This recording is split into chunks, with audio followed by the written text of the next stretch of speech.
बहुत समय पहले किसी गांव में राधिका नाम की लड़की अपने पिता के साथ रहती थी। राधिका के पिता बस ड्राइवर थे।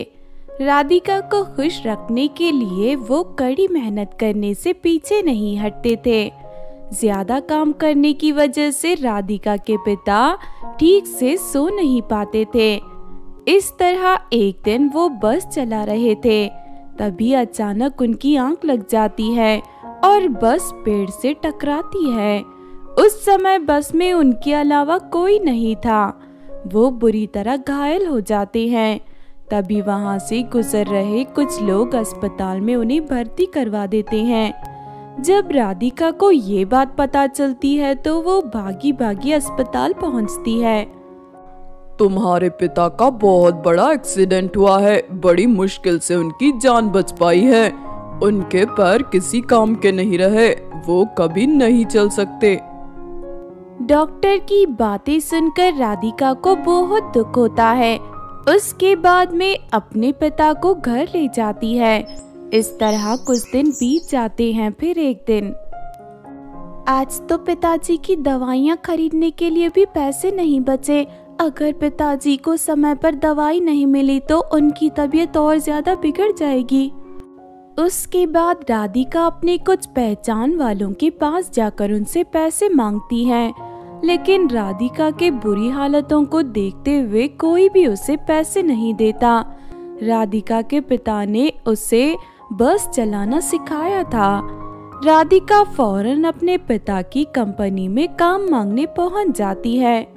अंकल, आप तो जानते हैं कि एक्सीडेंट के बाद से मेरे पिताजी बिस्तर पर पड़े हैं। रोज उनकी दवाई पर पैसे खर्च होते हैं। मुझे काम की बहुत जरूरत है। आप मुझे ड्राइवर का काम दे दीजिए। मैं जानता हूँ तुम अच्छी तरह बस चला सकती हो। मुझे तुम्हारे ऊपर भरोसा है। और ठीक है, तुम आज से ही काम शुरू कर दो। अंजलि नाम की लड़की की बर्थडे पार्टी का ऑर्डर आया है। उससे और उसकी सहेलियों को लेकर पास वाले तालाब के किनारे जाना है। ये रहा उसका पता। उसके बाद राधिका बस लेकर अंजलि के घर पहुंच जाती है। फिर वो अंजलि उसकी सहेलियों को बस में बैठाकर तालाब के किनारे ले जाती है। अंजलि और उसकी सहेलियां तालाब के किनारे पार्टी करने लगती हैं। थोड़ी देर के बाद अंजलि राधिका से कहती है, सुन राधिका, हमें सामने वाली पहाड़ी पर ले चल। लेकिन बुकिंग के हिसाब से मुझे सिर्फ तालाब के किनारे आने के लिए कहा गया था। मैं तुम्हें पहाड़ी पर नहीं ले जा सकती। देख, ज्यादा बकवास मत कर। चाहे तो कुछ पैसे ले ले, लेकिन हमें पहाड़ी पर ले चल। मैं तुम्हारे हिसाब से काम नहीं करने वाली। अगर तुम सबकी पार्टी खत्म हो गई हो तो मैं तुम सबको तुम्हारे घर छोड़ देती हूँ। इससे ज्यादा मैं कुछ और नहीं कर सकती। अगर ऐसी बात है तो मैं खुद ही बस चलाकर पहाड़ी पर ले जाऊंगी। चल हट यहाँ से। लेकिन राधिका अंजलि को पकड़ लेती है। तुम ऐसा नहीं कर सकती। इस बस की जिम्मेदारी मेरे ऊपर है। मैं तुम्हें इसे हाथ भी नहीं लगाने दूंगी। ये सुनकर अंजलि गुस्से से आग बबूला हो जाती है। उसके बाद वो राधिका को थप्पड़ मारकर नीचे गिरा देती है।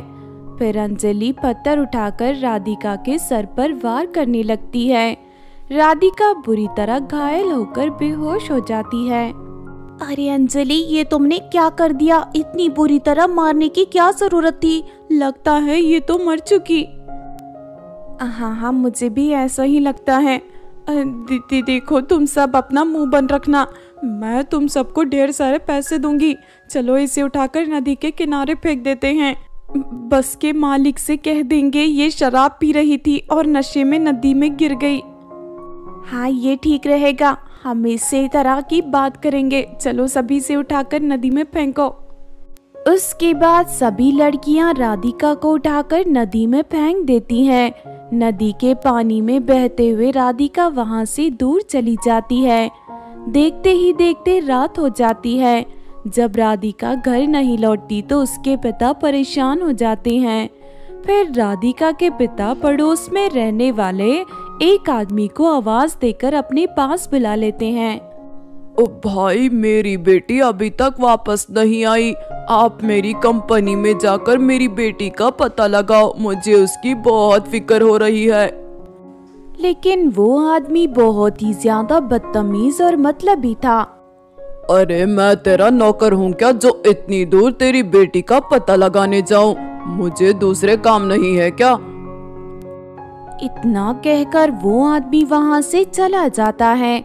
उधर नदी का पानी राधिका को जंगल के बीचों बीच वाले हिस्से में ले जाता है। वो नदी के किनारे एक पेड़ की जड़ में अटक जाती है।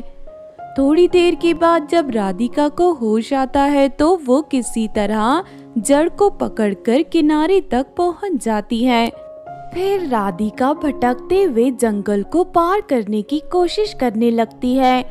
तभी अचानक बारिश शुरू हो जाती है। राधिका बारिश से बचने के लिए पास की गुफा में चली जाती है।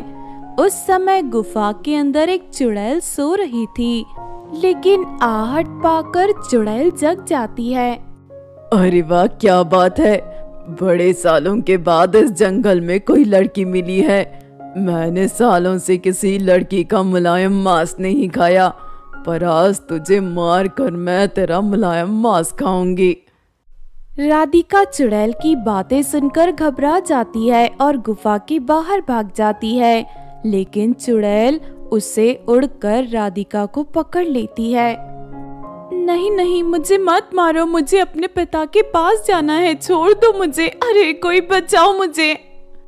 तभी अचानक वहाँ पर मौजूद एक केले के पेड़ के अंदर से एक परी बाहर निकलकर चुड़ैल के ऊपर जादुई कांटे छोड़ देती है।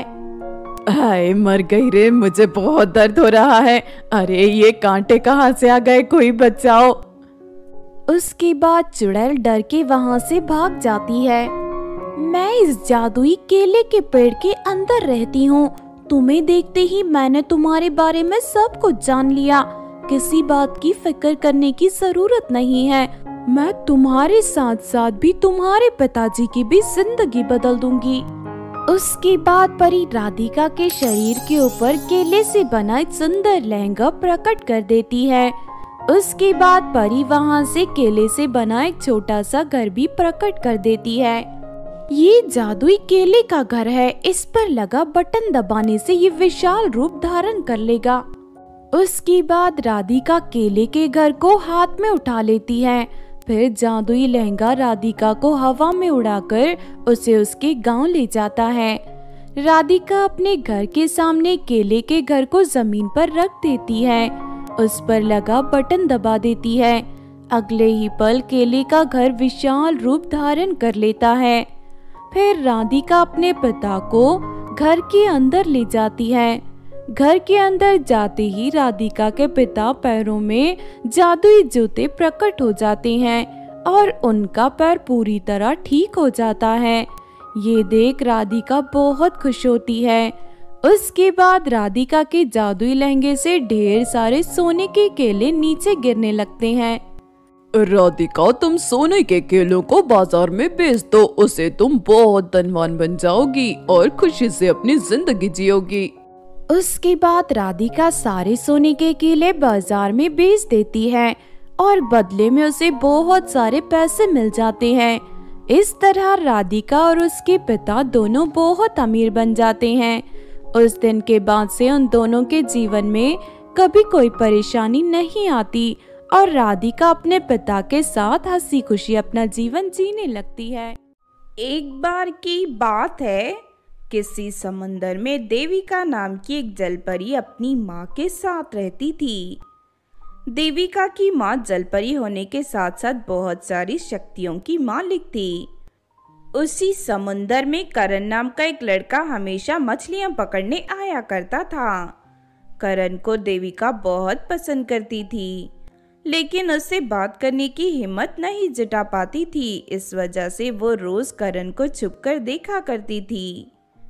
एक दिन करण समुंदर में मछलियां पकड़ रहा था कि तभी अचानक वहां तेज तूफान आ जाता है। अरे नहीं, ये तूफान कहाँ से आ गया? अरे कोई मुझे बचाओ, मुझे तैरना नहीं आता, कोई मेरी मदद करो। इस तरह करण जोर जोर से चिल्लाने लगता है। तभी देविका करण की आवाज सुन लेती है और फौरन उसे बचाने उसके पास पहुंच जाती है। उसके बाद देविका करण को बचाकर समुद्र के किनारे ले जाती है। मेरी जान बचाने के लिए तुम्हारा बहुत बहुत शुक्रिया। अगर तुम सही वक्त पर नहीं आती तो मैं समुद्र में डूब जाता। कोई बात नहीं, ये मेरा फर्ज था। बुरे वक्त में हमें हमेशा दूसरों की मदद करनी चाहिए। उसके बाद देविका समंदर से ढेर सारी मछलियां पकड़कर करण को दे देती है। फिर वो दोनों घंटों बैठकर बातें करते हैं। फिर अगले दिन से देविका रोज करण को अपनी जादुई नाव पर बैठाकर समंदर की सैर कराने लगती है। धीरे धीरे दोनों को एक दूसरे से प्रेम हो जाता है और वो दोनों शादी करने का फैसला कर लेते हैं। माँ, मैं धरती पर रहने वाले एक लड़के से प्रेम करती हूँ और उससे शादी करना चाहती हूँ। बेटी, मुझे तुम्हारी पसंद पर पूरा यकीन है कि तुमने अच्छे लड़के को ही अपने जीवन साथी के रूप में चुना होगा, लेकिन तुम एक जल परी हो। अगर तुम इस रूप में धरती के लोगों के बीच में रहोगी तो तुम्हें बहुत परेशानी उठानी पड़ेगी। तुम मेरी जादुई मेहंदी अपने साथ ले जाओ। जादुई मेहंदी लगाने के बाद तुम अपने आप को एक खूबसूरत लड़की के रूप में बदल सकती हो। अपनी माँ की जादुई मेहंदी पाकर देविका बहुत खुश होती है और उस मेहंदी की शक्ति से अपने आप को एक सुंदर लड़की के रूप में बदल देती है। उसके बाद देविका करण से शादी करके उसके घर चली जाती है। करण के अलावा देविका की सच्चाई उसके घर में कोई और नहीं जानता था, लेकिन करण की माँ स्वभाव से बहुत अच्छी थी। वो देविका को पहली नजर में ही पसंद करने लगती है। लेकिन दूसरी तरफ करण की बहन रेखा देविका को बिल्कुल पसंद नहीं करती थी, क्योंकि देविका दिखने में बहुत खूबसूरत थी। इस वजह से रेखा उससे जलने लगती है। फिर एक दिन करण के घर पर उसकी माँ की कुछ सहेलियां आती हैं। बेटा, आज मेरी सहेलियां तुझे देखने आई हैं। तू इनके लिए बढ़िया स्वादिष्ट खाना बनाकर तैयार कर दे। ठीक है मम्मी जी, मैं अभी रसोई घर में जाकर खाना बनाना शुरू कर देती हूँ। इतना कहकर देविका रसोई घर में चली जाती है। उसके बाद देविका अपनी जादुई मेहंदी निकालकर रसोई घर में रखे बर्तनों के ऊपर डालने लगती है और देखते ही देखते उन बर्तनों में ढेर सारा स्वादिष्ट खाना प्रकट हो जाता है। उसके बाद देविका वो सारा खाना ले जाकर घर में आए औरतों के सामने रख देती है। खाना खाते ही सभी औरतें देविका की तारीफ करने लगती हैं। अरे वाह निर्मला, तेरी बहू खूबसूरत होने के साथ साथ खाना भी बहुत स्वादिष्ट बनाती है। इससे कहते हैं सर्वगुण संपन्न बहू। सच में तू बहुत किस्मत वाली है जो तुझे इतनी अच्छी बहू मिली है। अपनी बहू की तारीफ सुनकर निर्मला खुशी से फूले नहीं समाती। तभी एक औरत रेखा से कहती है, रेखा, तेरी भाभी कितनी गुणवान है। तू भी खाना बनाना सीख ले, ससुराल जाने के बाद तेरे काम आएगा। ये सुनकर रेखा जलकर राख हो जाती है और देविका को सबक सिखाने का मन बना लेती है। बस बहुत हो गया, रोज रोज देविका की तारीफ सुनकर मैं तंग आ चुकी हूँ। पता नहीं ये कहाँ से मेरे घर पर आ गई। इसकी वजह से जिसे देखो वो मुझे ताना मारता रहता है। फिर एक रात देविका जादुई मेहंदी लगाना भूल जाती है और सुबह तक उसका शरीर जलपरी के रूप में बदल जाता है। तभी अचानक रेखा उसके कमरे में दाखिल हो जाती है और उसे जलपरी के रूप में देख लेती है। अरे ये तो एक जलपरी है, इसका मतलब ये अभी तक हम सभी को धोखा दे रही थी। इससे सबक सिखाने का मुझे बहुत अच्छा मौका मिला है। अब मैं इसे नहीं छोड़ूंगी। मैंने सुना है तुम जादूगरों को जलपरियों की बहुत जरूरत होती है। तुम लोग अपने काले जादू की विद्या के लिए जलपरियों का इस्तेमाल करते हो। और तूने बिल्कुल सही सुना है लड़की। क्या तू किसी जलपरी का पता जानती है? अगर ऐसा है तो मुझे उस जलपरी का पता बता दे। तुझे इनाम के तौर पर पूरे 1 लाख रुपए दूंगा। ये सुनकर रेखा खुश हो जाती है। अरे वाह, मजा आ गया। देविका को सबक सिखाने के साथ साथ मुझे 1 लाख रुपए भी मिलेंगे। उसके बाद रेखा जादूगर को अपने घर ले जाती है। देविका को देखते ही जादूगर खुश हो जाता है। अरे वाह, ये तो बहुत ही खूबसूरत जलपरी है। अब इसे पकड़कर मैं अपनी गुफा में ले जाऊंगा। तभी देविका रेखा से कहती है, अच्छा, तो तुम्हें मेरी असलियत पता चल गई है, लेकिन इस जादूगर को यहाँ लाकर तुमने ठीक नहीं किया रेखा। अब मैं अपनी शक्ति से तुम दोनों को सबक सिखाऊंगी। इतना कहकर देविका अपनी जादुई मेहंदी निकालकर उन दोनों के ऊपर डाल देती है और अगले ही पल वो दोनों गोल गोल घूमने लगते हैं। अरे नहीं नहीं भाभी, मुझे माफ कर दो, मेरा सर घूम रहा है। भगवान के लिए अपने जादू को रोक दो, वरना मेरा सर फट जाएगा। दूसरी तरफ जादूगर भी जोर जोर से रोते हुए देविका से माफी मांगने लगता है। और मुझे माफ कर दो जलपरी, आज के बाद मैं कभी किसी को परेशान नहीं करूँगा। दोनों को रोते हुए देख देविका को उन पर बहुत तरस आता है और वो उन्हें माफ कर देती है। उसके बाद जादूगर दुम दबाकर वहां से भाग जाता है। दूसरी तरफ रेखा भी पूरी तरह सुधर जाती है।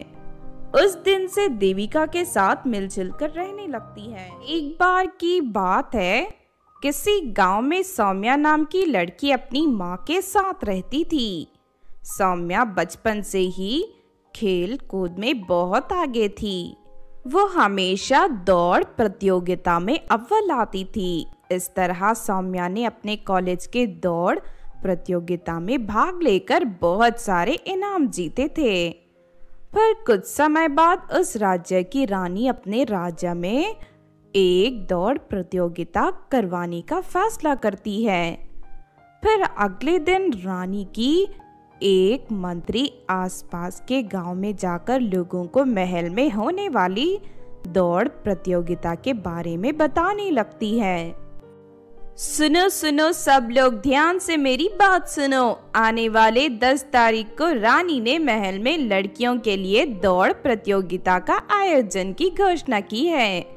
जो भी लड़की इस दौड़ प्रतियोगिता को जीतेगी उसे इनाम के तौर पर 1000 सोने के सिक्के दिए जाएंगे।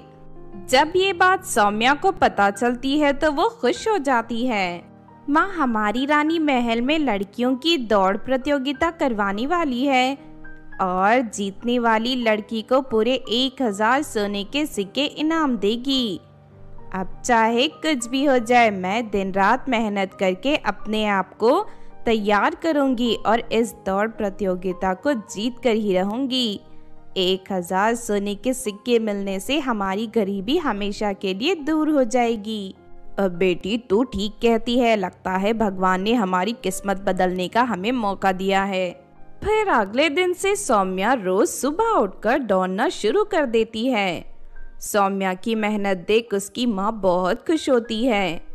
लेकिन दूसरी तरफ उसी गांव में निकिता नाम की लालची और दुष्ट लड़की रहती थी। वो सौम्या से बहुत जलती थी। अरे सौम्या की बच्ची तो प्रतियोगिता जीतने के लिए कुछ ज्यादा ही मेहनत कर रही है। अगर ये इसी तरह मेहनत करती रही तो ये प्रतियोगिता जीतकर 1000 सोने के सिक्के हासिल कर लेगी। मुझे किसी भी तरह इससे रोकना होगा। हाँ, तुम ठीक कहती हो, ये सौम्या दौड़ने में बहुत तेज है। कॉलेज में हमेशा दौड़ प्रतियोगिता यही जीतती आई है। हम दोनों दौड़ में इसका मुकाबला नहीं कर सकती, इसीलिए हमें इसकी टांगें तोड़ देनी चाहिए ताकि ये प्रतियोगिता में जीतकर हिस्सा ना ले सके। अरे वाह, ये तो बहुत बढ़िया उपाय है। हम दोनों मिलकर ही सौम्या की दोनों टांगें तोड़कर उसे अपाहिज बना देंगे। फिर अगले दिन निकिता और कल्पना अपने चेहरे पर नकाब बांधकर सौम्या के पास पहुंच जाते हैं। इससे पहले कि सौम्या कुछ समझ पाती, निकिता उसके सर पर डंडे से वार कर देती है और सौम्या जमीन पर गिर जाती है।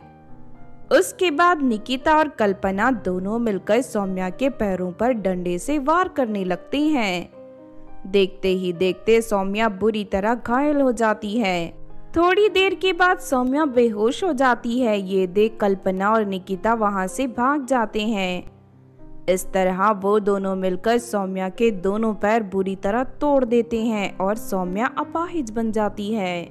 माँ, ये सब मेरे साथ क्या हो गया? अब मैं दौड़ प्रतियोगिता में हिस्सा नहीं ले पाऊंगी और हमारी गरीबी कभी दूर नहीं होगी।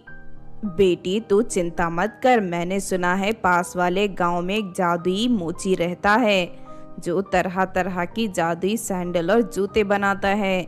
मैं आज ही उसके पास जाकर तेरे लिए जादुई सैंडल बनवा कर लाऊंगी। मुझे पूरा यकीन है जादुई सैंडल पहनने के बाद तेरे दोनों पैर पूरी तरह ठीक हो जाएंगे। उसके बाद सौम्या की माँ पड़ोस के गांव में रहने वाली जादुई मोची के पास जाती है और उसे अपनी बेटी के बारे में सब कुछ बताकर रोने लगती है। ये देख मोची को उस पर बहुत दया आती है। तुम चिंता मत करो बहन, मैं तुम्हारी बेटी के लिए जादुई सैंडल बनाकर दूंगा जिन्हें पहनकर वो फिर से दौड़ने लगेगी। उसके बाद मोची सौम्या के लिए जादुई सैंडल बनाकर तैयार कर देता है। फिर सौम्या की माँ उस जादुई सैंडल को सौम्या के पैरों में पहना देती है और अगले ही पल सौम्या फिर से पहले की तरह ठीक हो जाती है। अगले दिन सौम्या जादुई सैंडल पहनकर कहीं जा रही थी कि तभी निकिता और कल्पना उसे देख लेती हैं। अरे हमने तो इसके दोनों पैर तोड़ दिए थे, लेकिन अचानक ये इतनी जल्द ठीक कैसे हो गई। फिर वो दोनों सौम्या के पास पहुंच जाते हैं। अरे सौम्या, हमने सुना था कि किसी ने तुम पर हमला करके तुम्हें बुरी तरह घायल कर दिया था, लेकिन तुम तो इतनी जल्दी ठीक हो गई। फिर सौम्या निकिता और कल्पना को उन जादुई सैंडलों के बारे में बता देती है। सौम्या के पैरों में जादुई सैंडल देख निकिता और कल्पना के मन में लालच आ जाता है। चल सौम्या, सीधी तरह अपनी जादुई सैंडल हमें दे दे। अरे अचानक ये तुम कैसी बातें कर रही हो? मैं अपनी सैंडल तुम्हें कभी नहीं दूंगी। लगता है ये इस तरह नहीं मानेगी। निकिता, इसकी पिटाई करके इससे सैंडल छीन लेते हैं। लेकिन तभी अचानक जादुई सैंडल की शक्ति से सौम्या के हाथ में एक कोड़ा प्रकट हो जाता है और सौम्या उन दोनों की पिटाई करने लगती है। अरे नहीं नहीं, हमें छोड़ दो, हमसे गलती हो गई, हमें माफ कर दो। अरे ये कोड़ा तो बहुत ही खतरनाक है, कोई बचाओ हमें। उसके बाद वो दोनों डर के वहां से भाग जाते हैं। फिर कुछ दिनों बाद प्रतियोगिता का दिन आ जाता है। सौम्या अपनी जादुई सैंडल पहनकर प्रतियोगिता में हिस्सा लेने महल पहुंच जाती है। थोड़ी ही देर में दौड़ प्रतियोगिता शुरू हो जाती है और सौम्या सभी लड़कियों को हराकर दौड़ प्रतियोगिता जीत लेती है। उसके बाद इनाम में मिलने वाले 1000 सोने के सिक्कों में से सौम्या 500 सोने के सिक्के उस जादुई मोची को दे देती है। इस तरह सब कुछ ठीक हो जाता है और सौम्या अपनी माँ के साथ हंसी खुशी अपनी जिंदगी जीने लगती है।